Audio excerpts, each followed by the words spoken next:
सिंगरौली जिले के बैरदह स्वास्थ्य केंद्र पर डॉक्टर और एम्बुलेंस चालक के बीच विवाद की घटना सामने आई है। मामले को लेकर जब मीडिया कर्मियों ने डॉक्टर और एम्बुलेंस चालक से बात की तो दोनों एक दूसरे पर आरोप प्रत्यारोप लगाते नजर आए हैं। सुरेश कुमार ओझा को 100 रुपए चाहिए, यदि नहीं दिलवाते हो तो मरीज लेके यहाँ मत आना। इसी बात का लेके विवाद है और कुछ नहीं। मैं बोला कि मैं भैया नहीं दिलवा पाऊंगा पैसा, आप मरीज से पैसा मांगिए। मैं कैसे मरीज से बोल के पैसा दिलवाऊं? इसी बात को लेके बोलते हैं कि मरीज लेकर यहाँ मत आना। मेरे पास रिकॉर्डिंग है। कौन बोलता है? डॉक्टर अभिषेक सिंह। क्या बोले? बोले यहाँ मरीज लेके मत आओ, चले जाओ दूसरे हॉस्पिटल में। और मुझे मैया चौथ की गाली दिए। अब बोले कि रुक मैं अभी आता हूँ। इसके बाद वहाँ 20 मिनट में चितरंगी से 20 मिनट में 2 लड़कों को लेकर साथ में पहुँच गए हमको मारने के लिए। लेकिन लड़के हमको पहचानते थे, इसीलिए मारपीट वहाँ नहीं हुई। और ये कब की घटना है? रात की है? ये रात में 10 साढ़े 10 के बात है। घटना के बाद आपने क्या है विभागीय अधिकारियों को कुछ सूचना जानकारी दी? मैं दिया, बीएमओ सर को, एसडीएम सर को मैं दे दिया हूँ आवेदन। अब आगे कलेक्टर साहब महोदय को मैं देने जाऊंगा आवेदन। और हमें यहाँ फंसाने की भी साजिश चल रही है। ये लोकल हैं यहाँ के और हमको फंसाने की साजिश चल रही है कि इनको फंसा देंगे या तो मरवा देंगे किसी से। कोई धमकी दिए हैं क्या? सुन रहे हैं, देखिए हमारे मुंह पे तो नहीं बोले हैं पर सुन रहे हैं, एक दूसरे के मुंह से सुन रहे हैं। एक धमकी दे रहे हैं, बोल रहे हैं, अपने में विचार विमर्श बना रहे हैं। अच्छा, तो आपने जो है तो ये ऑडियो में आपको तो ऑडियो साफ सुनाई दे रहा है जी। तो इसमें डॉक्टर अभिषेक सिंह जी हैं? हाँ जी, और पुष्पा मैडम सिस्टर भी बात की हैं डॉक्टर साहब से। जी ऐसे कि श्री लोकुश द्विवेदी जी के द्वारा जो भी ऑडियो वायरल की जा रही है गाली गलौज वाली, उसमें बिल्कुल भी सच्चाई नहीं है। मेरी उनसे बात हुई है, लेकिन उनने क्या किया है कि गाली गलौज वाली ऑडियो कहीं और से क्लिप को ऐड किया है उसमें, और मेरे द्वारा उनको बिल्कुल भी गाली गलौज नहीं की गई है। वो रात में 22 तारीख की रात को 9 बजे उनका मतलब वो हॉस्पिटल पहुंचे, पेशेंट नहीं थे, प्रसूता महिला थी, डिलीवरी वाला केस था, जिसमें वो कॉल करते हैं पर्ची काटने के लिए। हमारे वहाँ पे पर्ची काटते हैं श्री सुरेश ओझा जी हैं, उनको कॉल करते हैं और बोलते हैं कि आइए पैसे लीजिए और पर्ची काटिए। तो ये चीज़ सुन के उनको अच्छा नहीं लगा। उनने मुझे इन्फॉर्म किया कि सर ऐसी बात है और ये मतलब ऐसे बोल रहे हैं कि पैसे लीजिए और पर्ची काटिए।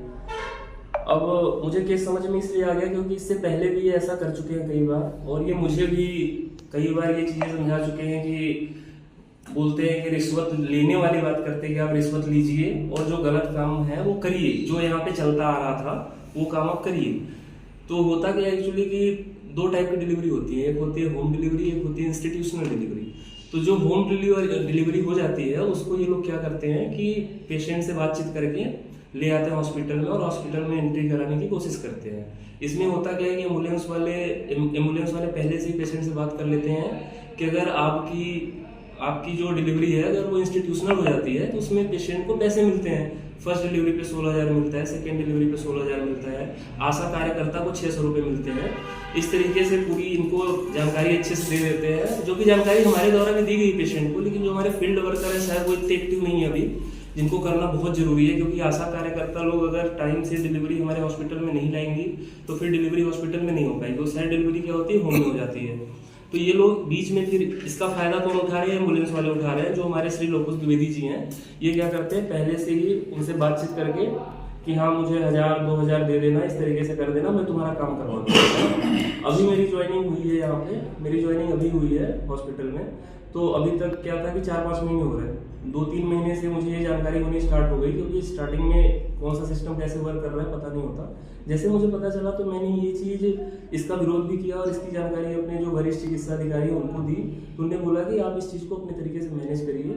तो मैंने सोचा ठीक है मैं इसको बंद कराऊंगा, क्योंकि ये इलीगल काम होता है और इसमें क्या है कि रिस्क हमेशा के लिए है, पेशेंट के लिए रिस्क है। अगर मैं ये काम कराना बंद नहीं करता हूँ तो जो डिलीवरी होम में होती रहेगी, और किसी दिन ऐसा सुनने को आएगा कि हॉस्पिटल में शायद जाती तो वो प्रेग्नेंट जो महिला थी वो बच जाती है। लेकिन इन्हीं सब चीज़ों को हमको अवेयरनेस फैलानी है। और हमारे आशा कार्यकर्ता से भी विनम्र निवेदन है कि आप लोग इन सब चीज़ों में बिल्कुल सपोर्ट मत करिए 600 रुपये के लिए, क्योंकि बहुत इलीगल काम है।